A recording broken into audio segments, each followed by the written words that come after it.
Hey pirate fans around the world, this is the cursed Caribbean map. Follow it if you dare. A centuries-old chart that wrecked every crew brave enough to trace it tonight. It tests belief with evidence, turns fear into facts, and weighs the odds any ship could survive its exact route. The cursed map presents itself as a single worn chart that claims to guide a ship through a chain of Caribbean passages toward hidden wealth. Even as stories insist it guided many to disaster, viewers are offered clear value, real cases from different centuries, physical details that can be examined, decisions that can be measured, and a final verdict that does not dodge the question. The dare stands in plain sight. Would anyone follow the lines or refuse them? The opening minutes deliver dense information, quick examples, and the stakes any captain would face on open water. Before you get comfortable, take a moment to like the video and subscribe, but only if you really enjoy and want to fall asleep with pirate stories whenever you want. The image settles on the map itself, as if it rested under calm lamplight. The sheet looks like vellum or heavy rag paper, slightly buckled by humidity, corners rounded by fingers that turned it again and again.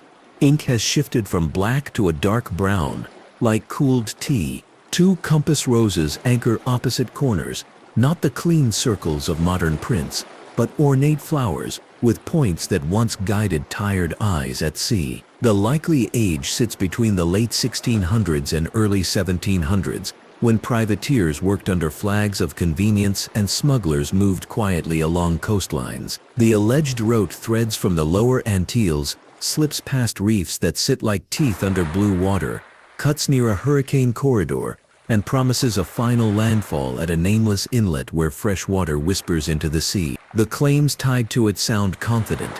Captured crews vanished without a trace. A few ships reached harbor with hulls scratched raw. Tavern stories bragged about sudden fortunes that broke friendships the next day. The promise here is simple and steady. Each element will be broken down and scored like a referee calling the match. Navigation, human choice, and whether a curse is needed to explain any of it.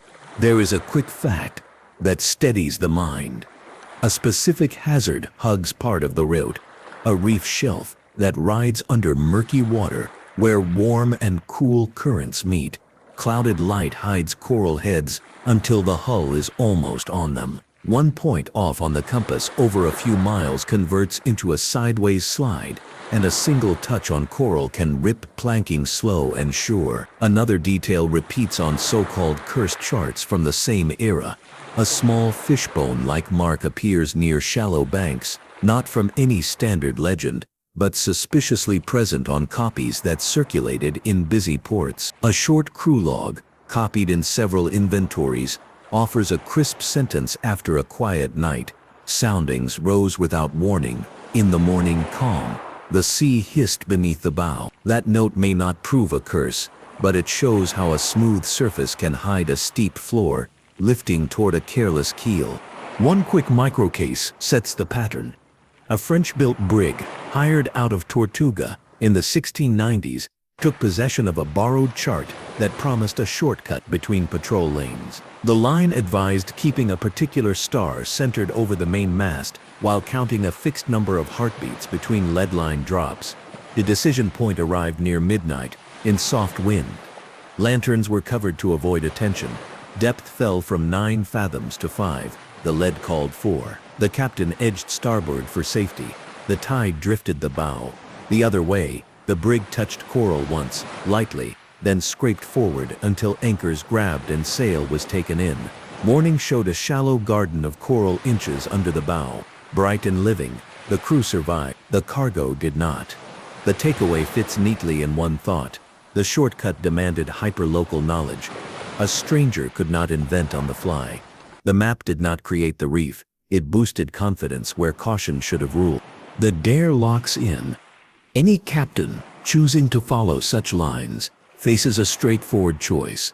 Trust anonymous ink more than living wind and moving water, or treat the map as one witness among several, and keep skepticism at the wheel. The measurements here will stay clear. Risk in reefs and miles. Evidence in paper and logs. Payout in cargo and coin. A guiding question rises like a lighthouse. Where exactly would a skilled captain turn back? A shared language helps. The phrase cursed map means different things in different circles. In sea lore, it describes any chart linked to repeated bad outcomes, where crews whisper that a drawing on paper somehow bends fate. Among navigators, it can be slang for a notoriously sloppy copy that refuses to die, reappearing year after year in new hands. For collectors, it can be marketing salt sprinkled on a quiet artifact. For this story, a few categories keep the thinking neat. Treasure route charts lay out tempting lines towards supposed reward. Trap charts hide a small cruelty, placed there by rivals who prefer a competitor to fail. Misdirection copies guard a real route by shifting landmarks just enough to confuse. Satirical fakes poke fun or test the gullible. Each case described tonight will be tagged in spirit by outcome: treasure tempting, trap leaning, misdirection rich, or simply careless. Charting in the Caribbean was a trade built on necessity and nerve. Imperial offices produced official surveys when budgets allowed. Pilots, mariners with local knowledge that ran deeper than any ink, kept mental maps alive and sometimes sketched them for pay. Privateers traced paths that worked on one windy night and hoped they worked again. Pirates were practical. If a risky run saved time, someone drew it. Copies moved fast because paper moves with people. Prize ships surrendered their chart cases to new owners. Tavern keepers bought and sold sketches the way innkeepers trade gossip. Smugglers wrapped small drawings in oiled cloth and hid them in barrels. Errors snowballed. Compasses could be off by a sliver and stay off for months. Timekeeping slipped when clouds hid the sun. And a watch ran poorly. Storms shoved sand into new shapes. Politics scrubbed uncomfortable truths from official prints. Each factor leaves fingerprints that years later get labeled a curse because it feels better than calling it a chain of small mistakes. Origin theories for this particular chart pull from the same pool of possibilities. One story favors a Spanish pilot riding with a convoy who traced a private line to a freshwater spring and marked it with a symbol only he understood. Another places a French buccaneer at a wooden table, sketching a night run that ducked patrols, then passing the sheet to someone who sold it when money ran thin. An English privateer, tidy with instruments, could have copied a Dutch cartographer's soundings and then added false bearings to trip up any reader without the key. Motives fill the margins. A pilot might mask a contraband lane used to offload casks unseen. A privateer might bait a rival into a bad corner. A printer might dress up a chart with pretty ornaments to distract from light data. Dating clues live in small details: how an island's name is spelled, the style of compass roses, the density of rum lines, the watermark in the paper if lifted to the light, even the brown of iron gall ink, and the pressure marks of compasses and dividers. Reading the map well means trusting the obvious and hunting the sneaky. A neat legend may be missing, either by age or by intent. The scale may look friendly while stretching truth just enough to tempt haste. Compass roses show whether the mapmaker anchored bearings to magnetic or true north for that era, a difference that matters more than it sounds. Rum lines crisscross like a patient spider's web. They tempt any tired navigator to cut a corner, even if the web ignores coral heads that do not yield. Three symbols matter most for this case. A fishbone-like mark sits near banks that rise fast. A four-dot diamond glows at places where currents split and season rewrites the rules. A little crescent, not a moon but a lee marker, promises calmer water, only when wind and angle match. A kind helper in the right weather, a sly trap in the wrong. Seamanship offers the firmest reality check. Coral reefs, shoals, and banks do not need drama to be deadly. 1 degree off on a course maintained long enough can slide a heavy hull onto a sawtooth ridge. Noon sun can be a friend, making shallow water appear paler. Low sun turns the surface into a mirror that hides the floor. The Gulf Stream behaves like a moving road. It picks up a hull and carries it in a direction no one intended if the approach angle is wrong. Trade winds push reliably most of the year, When hurricane season comes, narrow cuts between islands channel air like wind through a keyhole, multiplying its force. If a note on the map suggests timing like best in late summer, that might be a gentle way to say safe only in a slim window. A so-called curse often masks a disregarded calendar. Curses grow in minds because minds try to tidy chaos. People link losses that feel similar and draw a line between them. Fear spreads at sea quickly. Silence in a galley can mean superstition is growing. The gambler's fallacy thrives when a crew has gotten away with risky squeezes a few times. A fourth try feels fated to work. Rumors move in every port and warp under pressure. Records from admiralty courts record what helps arguments, not pure truth. A sailor telling a story over rum does not set out to lie. He edits for rhythm, and rhythm can add ghosts that never existed. A single wreck multiplies into a handful of versions by the time the story reaches a second harbor. Calling the mess a curse gives it shape and a name. Clean proof asks for a matrix, not a mood. Ship logs written during or right after an event carry weight, especially when the writer had no reason to perform. Court records help, with caution, because each side wants to win. Letters between owners and agents can be frank about losses and blame. Port entries mark arrivals and damage in boring detail, which is exactly the detail that helps. On the physical side, paper tells stories with watermarks, fiber and edge. Ink chemistry can align with a decade. Tool marks show where points dug in. Consistency across independent sources earns confidence. Disagreement is not a crime, but it demands an explanation. The first extended case lives in the late 1600s and follows a privateer who preferred speed to gunfire. His bark, narrow and quick, carried a chart taken from a Spanish prize. A friendly pilot had whispered about a quiet line, sketched across a star-shaped shoal near a small watering cove. The notes on that line read clear at dawn, with a neat arc that brushed the shoal as if teasing it. Rain set in as the ship approached, thin enough to dampen, thick enough to distort the early light. Wind shifted a few points south. The captain held to the arc, trusting the promise. Soundings fell, 6 fathoms, then 5, then a sudden 3. The wheel trembled, a tiny shiver under the helmsman's hands. Sails were eased to bleed speed. Anchors kissed water. The bark slid along stone, scraped but not torn, and twisted into softer ground that allowed a breath. When the rain eased, the cove appeared, and beyond it, between ship and safety, a tooth of reef waited like a patient guard. The escape cost time and dignity. The keel needed scraping and pitch. A week passed with the hull careened in a sheltered place, while crewmen worked in shifts. The red flags matter.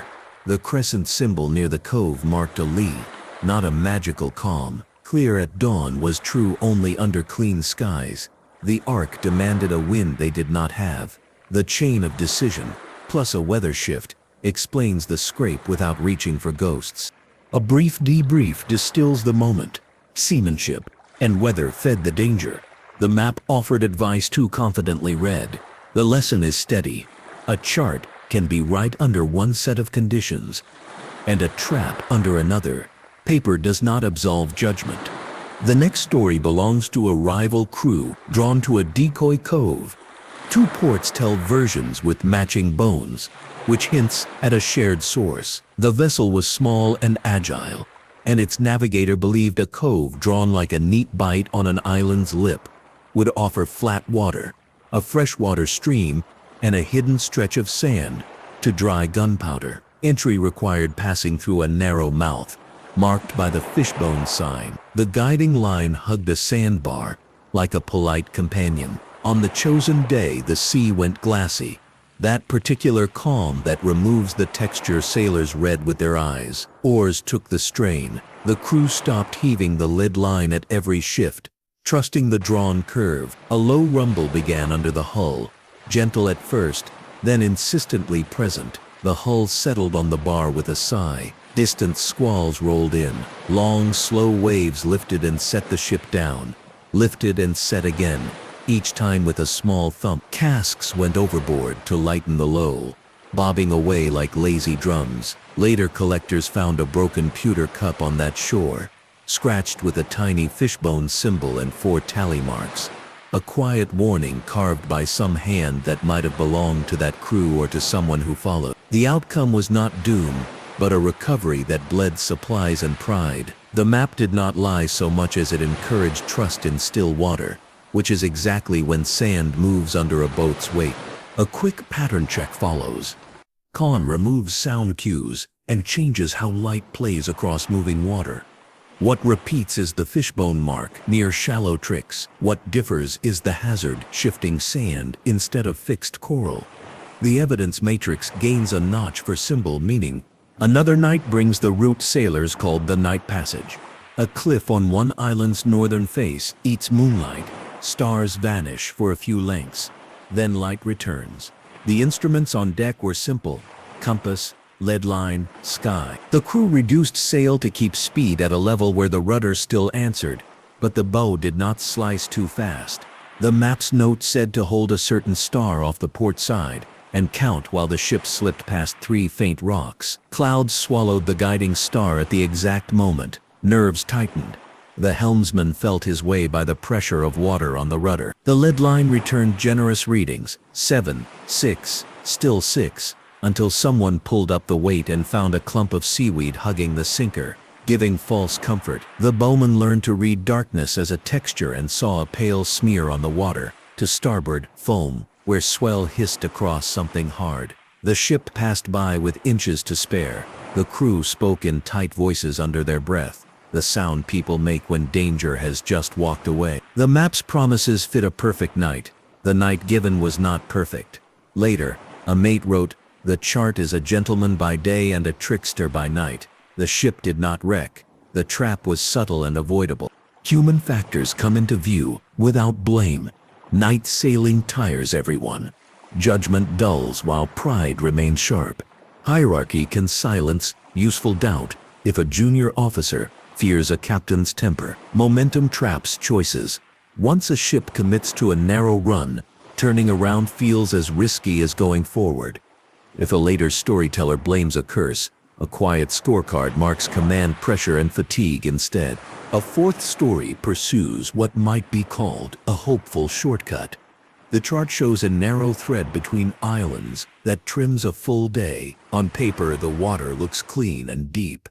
An invitation printed in neat lines. In the real sea, the bottom rises like a saddle, with a ridge near the center barely submerged in certain tides. Tidal streams cross there like 2 slow crowds pushing each other's shoulders. A captain took the cut with a fair wind and a flood tide. For the first stretch, everything went smoothly. Then the crossing current slid the ship a ship's width toward the ridge. The helmsman corrected. Correction added drag. Wind eased. Speed dropped until the rudder lost power. The hull became a slow raft. A low thud announced a touch, not a tear. The anchor went down, the line stretched, and the ship waited for the tide to swing. Time saved on paper dissolved at sea. Profit turned into a lesson. The debrief for shortcuts earns a clean phrase. The shortcut tax. It can be paid in minutes that become hours, in scraps on the keel that become weeks of patching, or in cruel seasons. In lives, there are windows when that cut behaves well. Rising wind, a skipper who knows the exact set of the tide. There, for most, the odds lean against the rush. A 5th scene belongs to modern hands, who traced portions of the old route with present-day tools. A small salvage team brought rigid inflatable boats, side-scan sonar, and GPS to compare the ink with reality. Near the supposed quiet landfall, the sonar returned shadows with angles too tidy to be natural. Timbers half swallowed, iron fittings glinting in the fish-like screen. Divers dropped into clear water and found a low wreck, more likely a coastal trader than a flagship, settled into sand as if it went to sleep. The team marked positions, took photographs, and left without moving anything. At a narrow mouth marked by the fishbone sign, the sonar showed the sill of sand still present, but shifted several yards from older records. Modern tools turned whispers into dots and lines. Yet even those tools bowed to tide and wind. The promised fortune did not rise. The promised hazards were exactly where a careful reader of water would expect. The cluster of cases, old and new, lets patterns stack where fear once stood alone. Reefs rise fast. Sandbars migrate quietly. Night hides detail and narrows options. Shortcuts collect a toll. Technology lowers guesswork, not risk to zero. A fair and cautious scorecard points first to nature, then to misdirection, in a few places, and only then to myth. Someone at some time added a nudge toward error, but water did most of the work. The question of why crews risked it at all opens a calm ledger.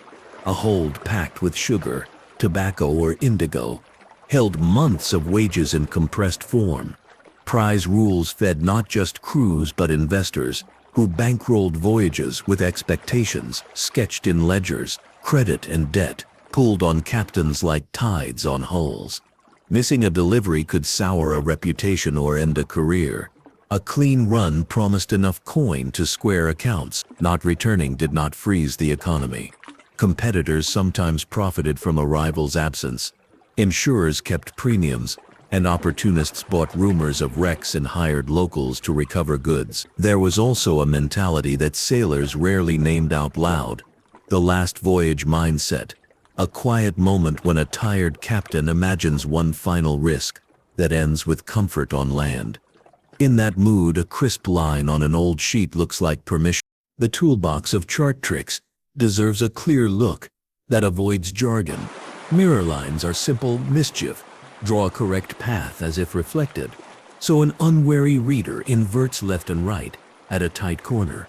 False bearings are subtler, an arc that looks exact but drifts by a few degrees where it hurts. Constant offsets shift the entire drawing so every point stands off its true place by the same small amount. Decoding these games is not magic, it is comparison. Set 2 or 3 copies from different sources side by side. Watch whether one specific cove jumps left the same distance each time. See whether a rum line lands on a landmark that makes sense at sea, not just on the table. The likely trick in this case is a soft scale shift. A gap appears modest on paper. In water, currents stretch it until time and rope run thin. Underestimation becomes the real trap. Weather and currents never grow old, they just repeat lessons until someone listens. Trade winds blow from east to west in a pattern. Sailors have leaned on for centuries. The Gulf Stream is a highway moving north and then east. It lends speed in one direction and steals position in another. Where the cursed route brushes that river, a ship can drift faster sideways than the deck crew realizes, especially if all eyes stare ahead. Hurricane season is not a rumor. Storms march off Africa with a drumbeat pace and rouse between islands. Narrow passes that felt safe 2 months earlier become wind tunnels. Current shear zones, edges where two flows meet, can tip a hull's path as if a hand pressed it from the side. On paper, the route looks elegant. On water, it lives and argues back. Life aboard shapes courage and caution more than slogans do. Water stored in casks turns stale, then sour. Bread hardens, weevils are tapped out, and the biscuits eaten anyway. Without fresh fruit or greens, gums bleed and strength fades. Scurvy punishes the stubborn.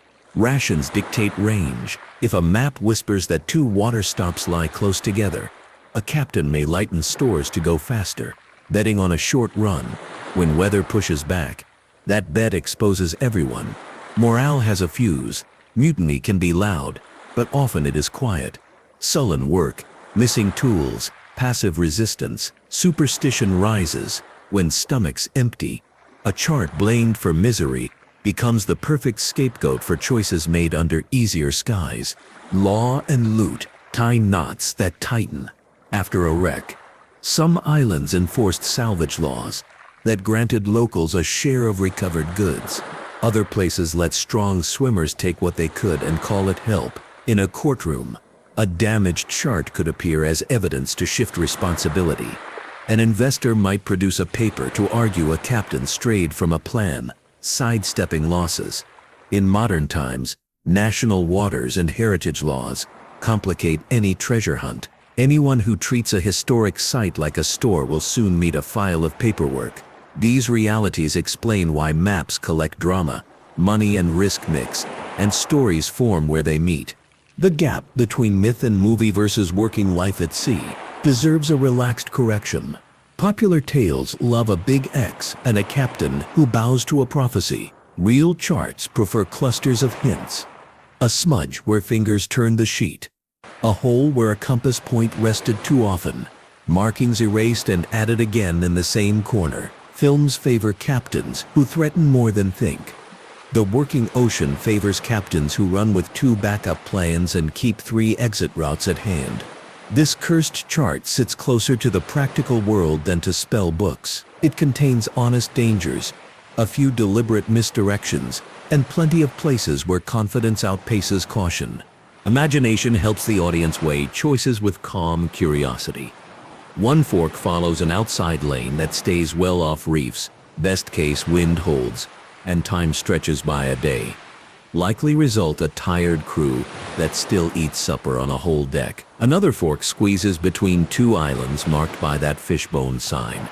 Best case, sun sits high, water reads like glass, and the keel clears by a generous foot. Likely result, a brush with sand and a tense hour of careful backing. A final fork turns toward the crescent lee. Best case, sheltered water offers a smooth run and a chance to fix small issues underway. Likely result, a pocket of calm that steals steerage and drifts the hull toward a tooth of stone. Each option invites comment in a modern living room. On deck, a single voice chooses, and silence falls while the ship responds. Technology today brings a different kind of confidence. Sonar paints the shape of the seafloor. Side scan units return shadows. Magnetometers feel iron long buried. Aerial LiDAR can read depth in clear shallows. Satellites map broad currents and hint at eddies. Each tool improves the odds. Each also tempts a person at a screen to forget that wind and wave play by their own rules. Sensors cannot move a reef, and a perfect image does not guarantee a perfect path. Many modern skippers will candidly admit that gadgets reduce surprise, not risk to zero. Words from old logs and letters bring voices without turning the tone grim. A mate wrote after a scrape. The sea whispered beneath as if asking for more of the hull. A skeptic working as a port clerk noted charts do not harm, readers do, when pride blinds. A survivor told a tavern scribbler that map showed a safe bend. The wind disagreed. A believer wrote to family, 3 ships drew the same line and met the same fate. The line is not a line. Something dark lies under it. Such sentences are not proof on their own. They anchor memory and show how people grasp for patterns. A modern field test runs as a calm scenario. The route is broken into segments, each with a decision gate. In the first segment, weather windows control everything. In calm months, a safe passage chance sits near 7 and 10. The second segment crosses a current edge. Live data and a respectful approach have the drift risk. The third threads a reef shelf at midday. Good sun and correct angle turn murky guesses into readable water. The fourth approaches the crescent lee. Here, local knowledge beats any printed symbol. The final landfall calls for patience with tide and an eye for discolored water near a freshwater outflow. In this simulation, a care-minded team completes the run and returns with no treasure but with a precise map of risk turned into lived experience. To make risk tangible, without math anxiety, a pocket calculator in words finishes the point. 5 inputs do the work: season, crew experience, vessel type, provisions and technology. From those, 3 outputs appear like traffic lights. Turn back when season runs foul, crew runs green, stores run thin, or the boat is too heavy for tight spaces. Proceed. If insured when most boxes favor safety, but an exit plan still matters. Send your enemies is the dry joke category that means no respectable skipper should try it today. By default, the cursed route lands in proceed. if insured outside storm season, and drops in to turn back when hurricanes prowl. Belief earns its own framework. Primary sources: logs, letters written within days of an event. Port entries carry the most weight. Secondary sources, court summaries, later histories carry useful detail, but must be weighed against motive. Rumor sits last but still teaches. Sometimes a rumor preserves a practical tip that stiff writing forgets. Physical evidence backs or corrects the words. A watermark ties the paper to a workshop known to have been active in a decade.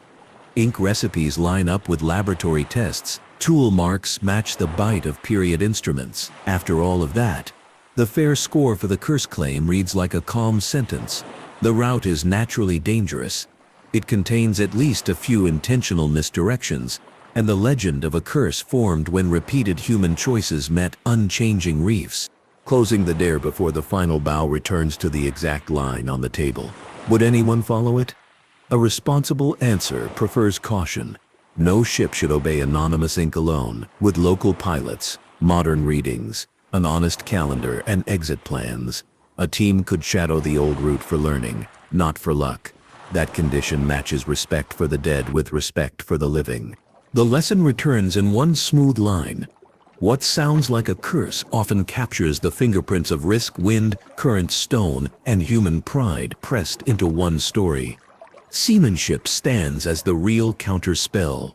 The brig that scraped coral at dawn becomes a teacher rather than a threat. A piece of paper cannot harm or save anyone without a hand ready to steer, a mind ready to change course, and eyes ready to read water.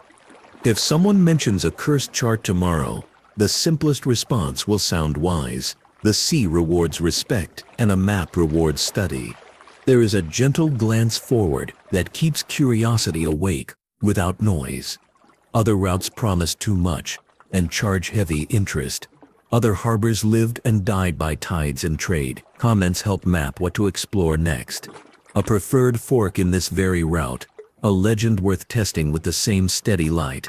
A place where geography and story still argue. It helps to linger with the chart in the mind's eye a little longer, because small details guide big choices. Along one corner, faint pinpricks sit in pairs, where a navigator set dividers to step out distances. Those pinpricks tell a story of someone rehearsing the route on a table before trusting it on a deck. Near a shallow bank, a thin, almost invisible scrape shows where a compass needle bit too deep.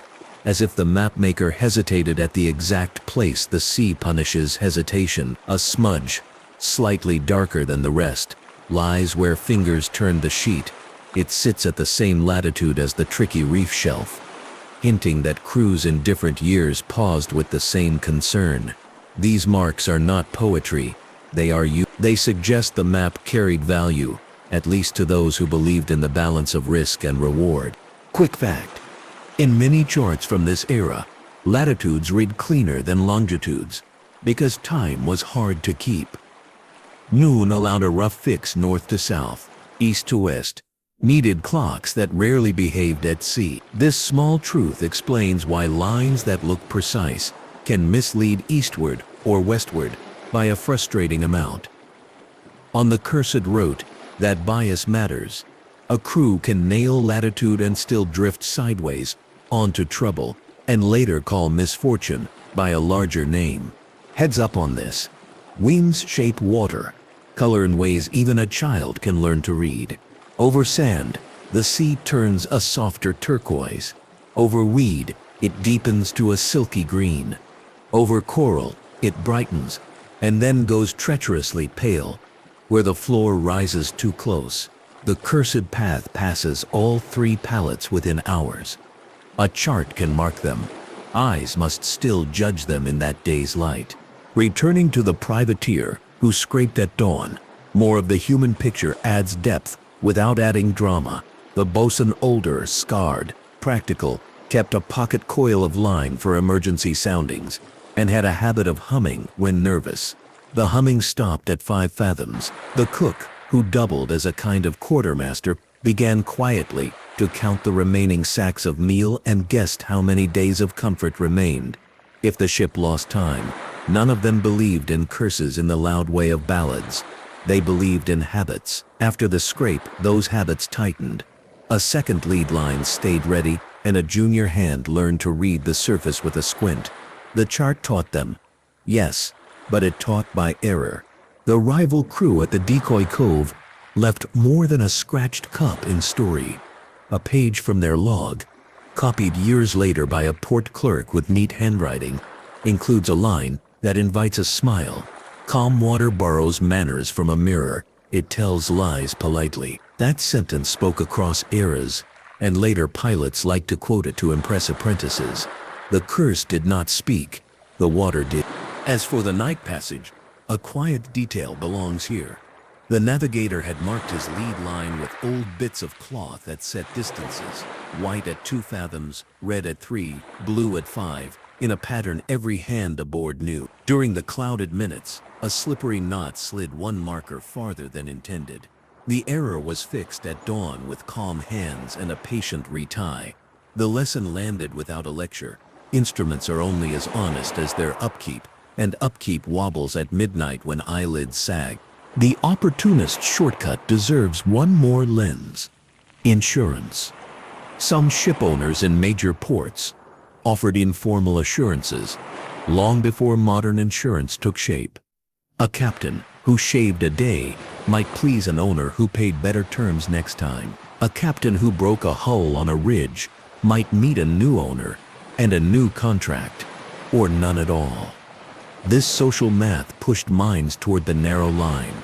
Greed fits poorly here. Incentive fits better. And incentives, like currents, nudge without shouting. The modern divers who found the low wreck near the quiet landfall noted something gentle that stayed with them. The way tiny fish used the half-buried timbers as shelter. A place of loss for one crew became a home for another form of life. That is not a moral. It is a reminder that sea and story share space. The chart hinted at a landing. The sea chose a rest. The wide context of Caribbean charting, placed on a simple table, remains useful. Spanish pilots kept derroteros, sailing directions written like diaries, with distances between capes and bearings listed like recipes. French buccaneers cared about hideouts and clean water more than pretty roses. Their sketches often exaggerated coves and underplayed open water. English privateers, often literate and keen on court cases, drew in ways that kept judges happy, neat, measured, plausible. Dutch cartographers married art to function with an elegance that survives in museums.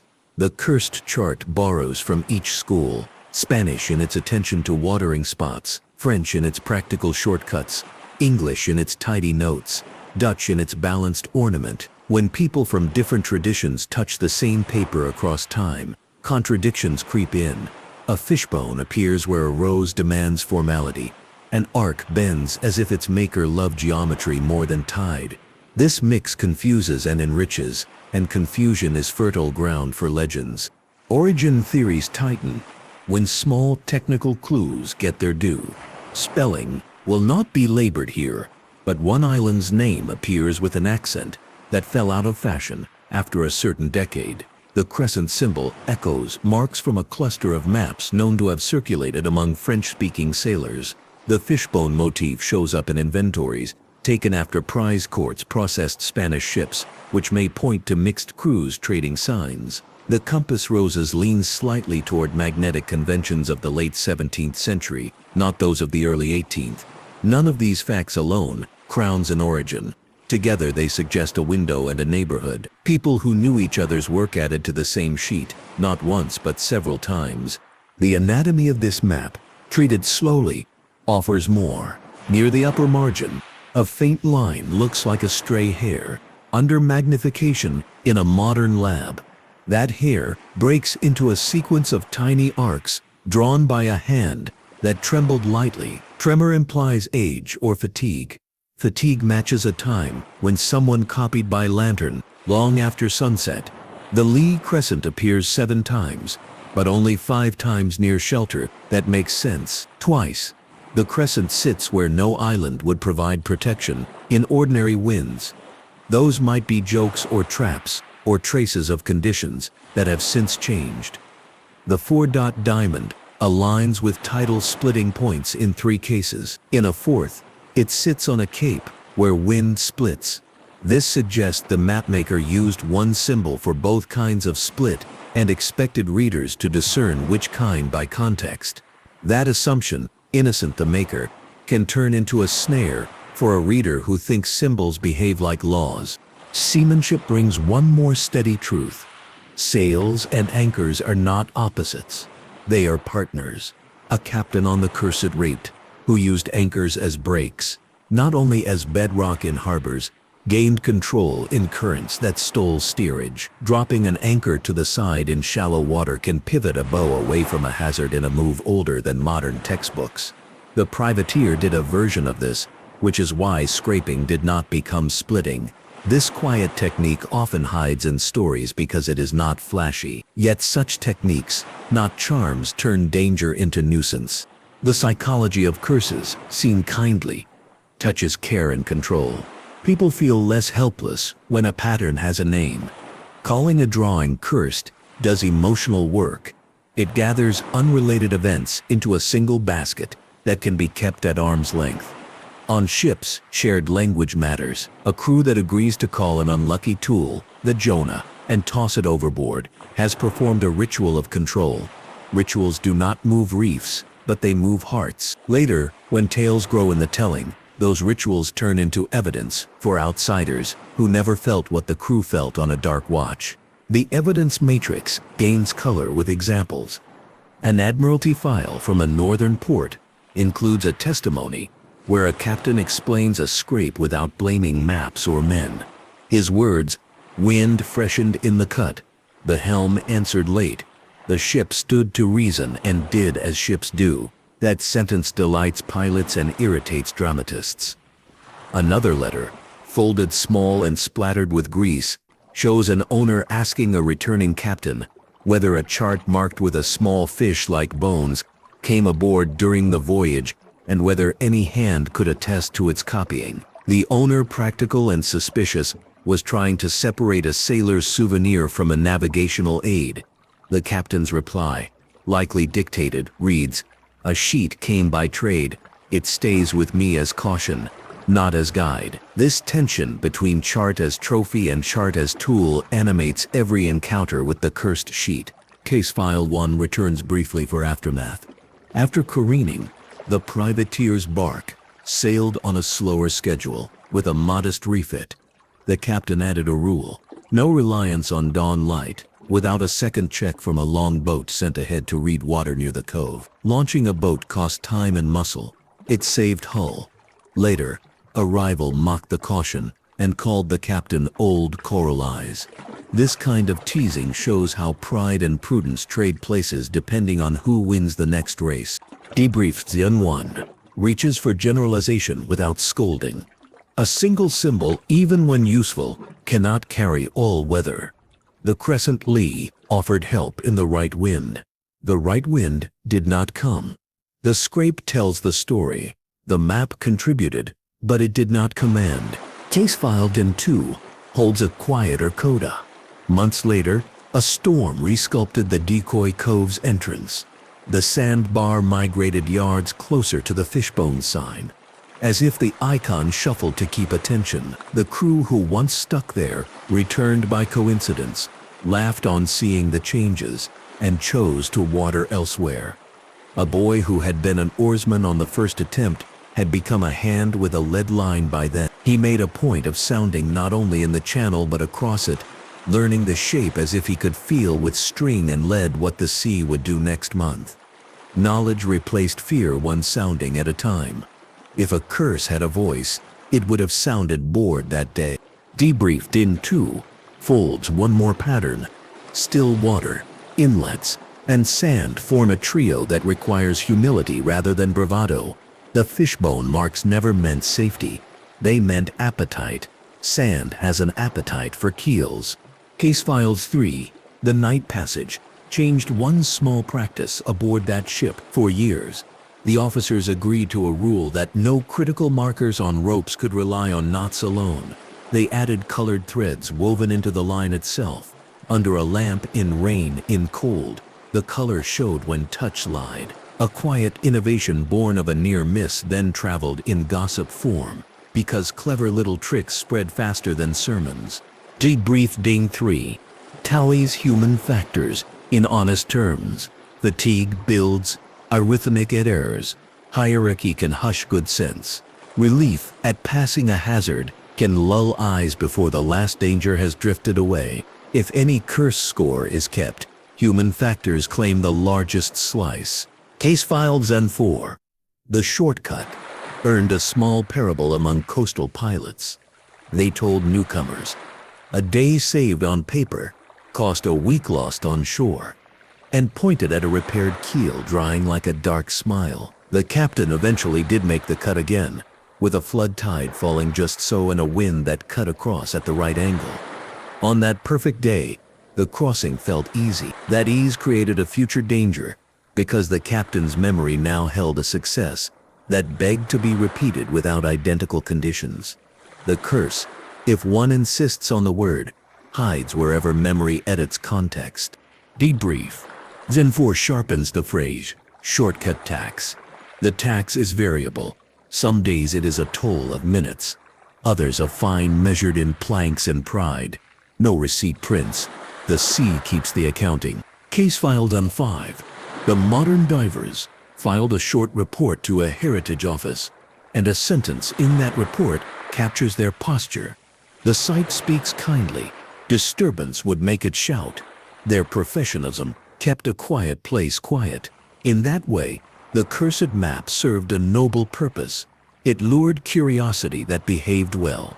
Debrief Din 5 gathers the pattern into a table that lives inside the ear. Reef equals sharp risk.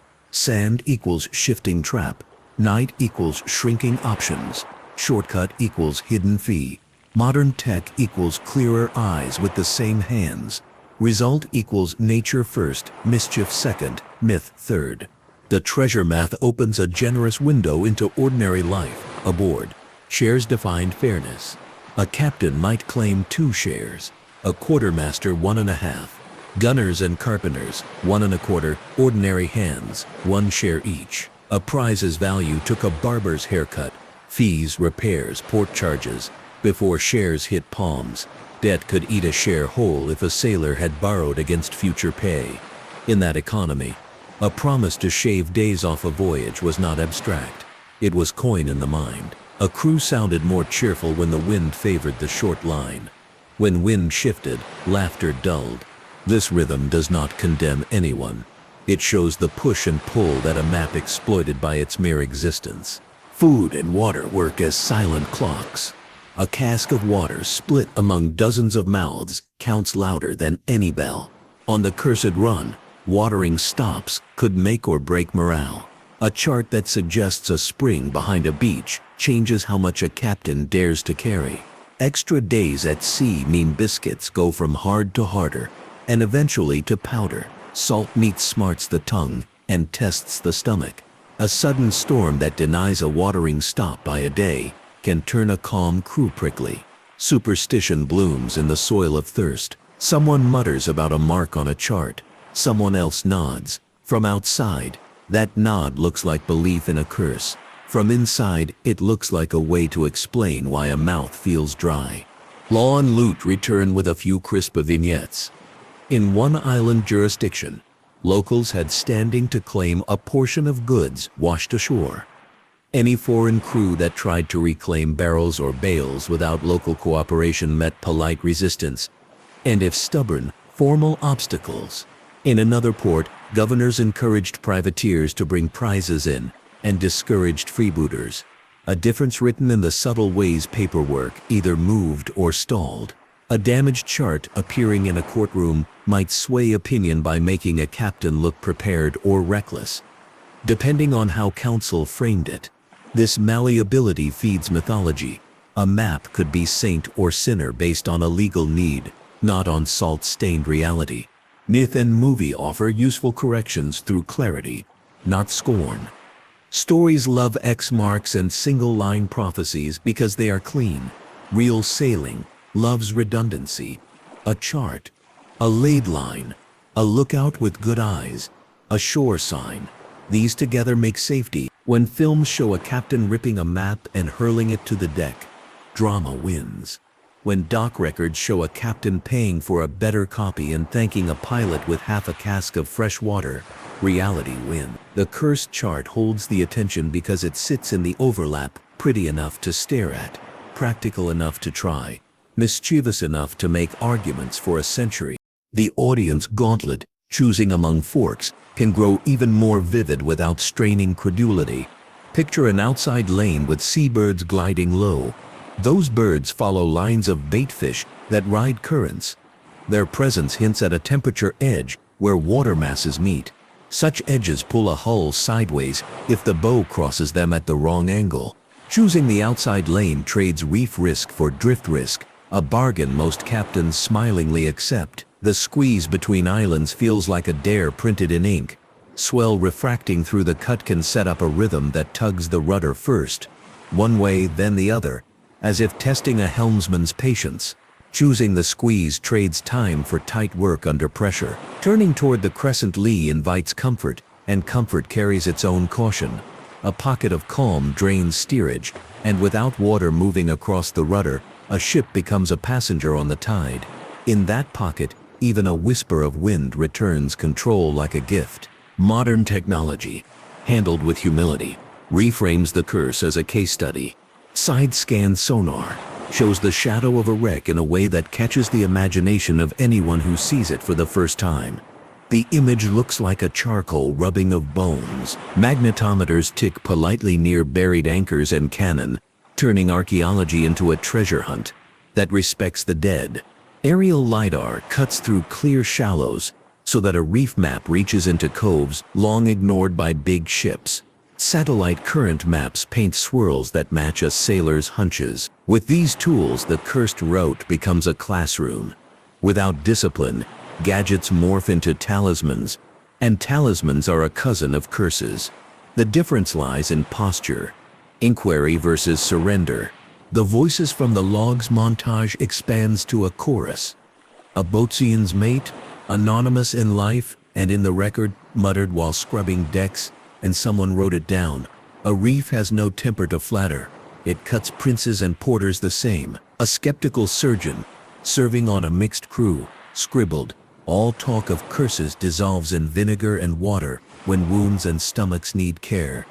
A gunner with a scar across the knuckles told a young hand, "Steady eyes beat steady rumors." A believer, less shy than most, declared, "Ink that led 3 to harm holds malice in it." A cautious quartermaster crafted a counter, "Ink holds no malice, men hold stubbornness." A survivor said simply, "The map held a curl, the sea held a fist." These lines may not resolve the argument, they respectfully capture its human range.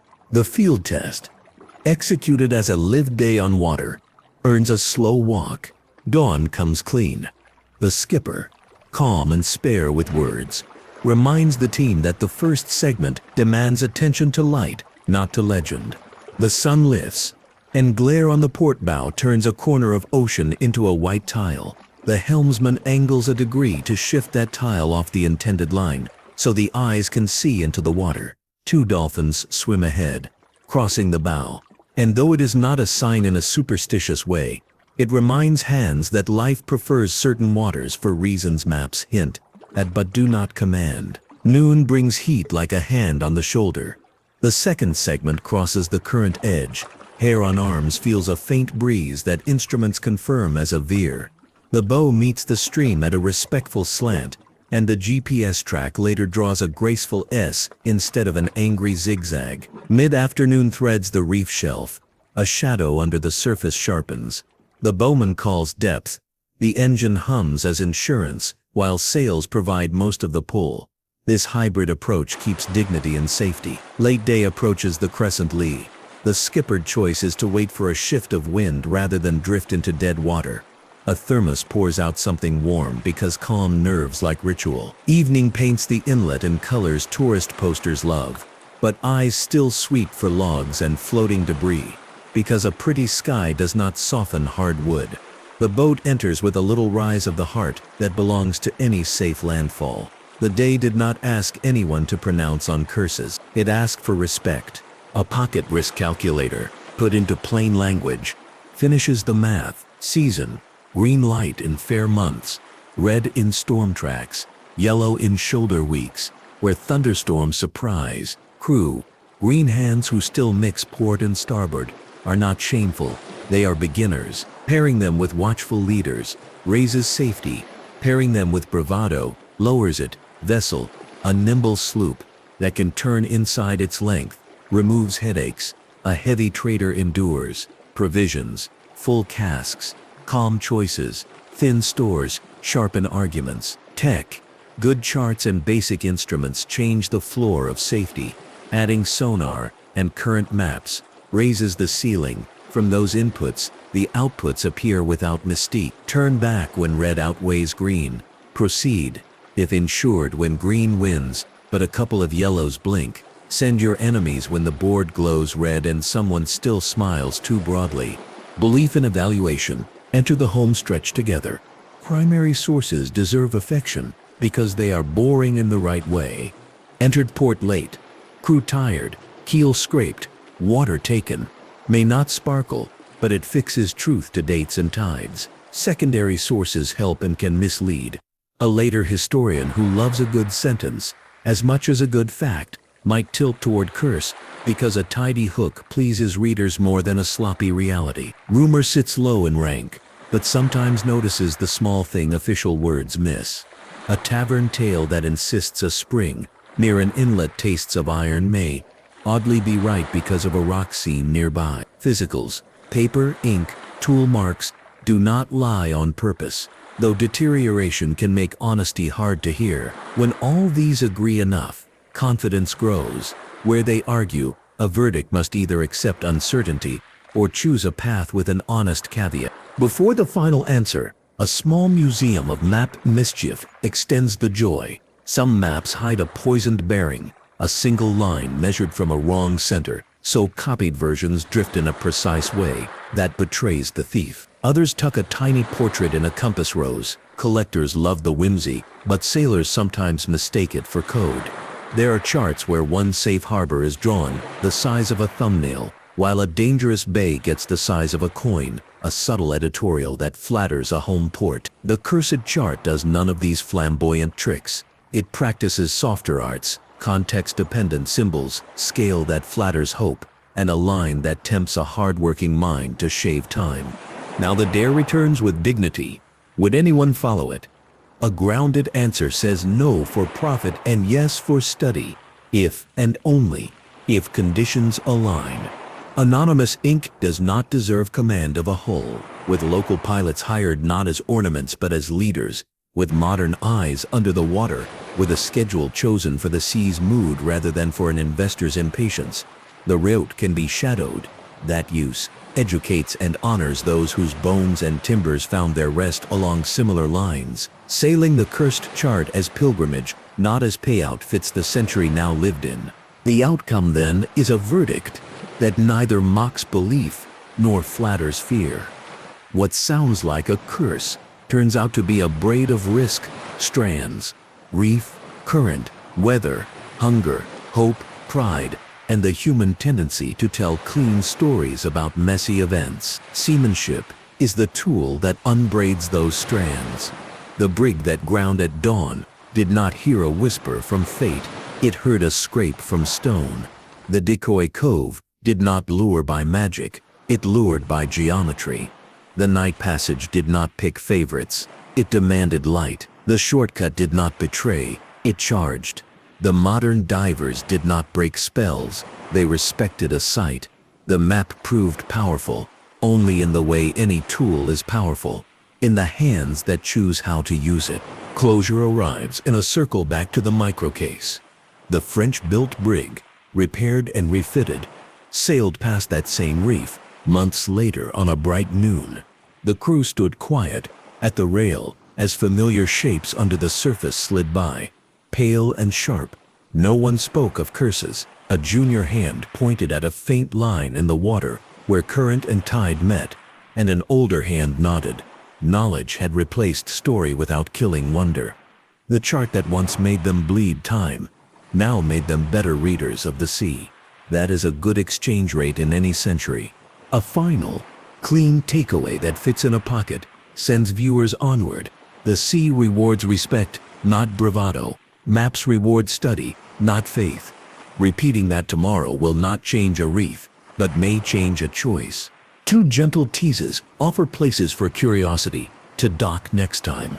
One invites a walk along other perilous lines that promised shorter voyages and delivered long repairs, the kind of routes merchants whispered about and pilots argued over. Another invites a night in a harbor city where tides wrote the schedule and sin wrote the headlines, a place that rose on trade and dropped into water faster than any sermon could warn. A simple prompt keeps the conversation practical, favorite route among the Three Forks, and a legend worth testing under the same steady light in a future late-night sail across history's water.